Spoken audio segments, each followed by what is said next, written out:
அம்மைக்கு வேணா அம்மே போக வேண்டியதானே, எதுக்கு என்ன போக சொல்ற? ஐயோ ஷர்ட் கூட. ஏங்க கடைக்கா போறீங்க?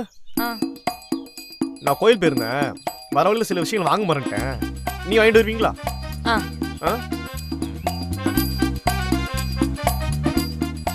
தொடஞ்சிடக்கூடாது. 2 பூஸ்ட் பாக்கெட்டு, பேலன்ஸ் 10 ரூபாய்க்கு 2 பொட்டிய பழம்.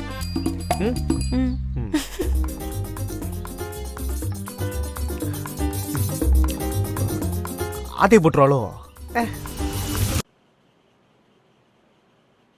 சரி, இதுல லவ் சொல்ற மாதிரி எதுவுமே இல்லையே. நீ கதையை ஒழுங்கா கவனிக்கலன்னு அர்த்தம். நான் ஒரு 20 ரூபா கொடுத்தேன்ல, ஆமா, அதுல I love you by Karthik அப்படின்னு எழுதி கொடுத்தேன். லூசு கர்ம மாதிரி பண்ணி வச்சிருக்கேடா. இப்படிலாம் பண்ண எப்பறம் உஷாராகும்? சரி, நீயே சொல்லு, வேற என்ன பண்ணு?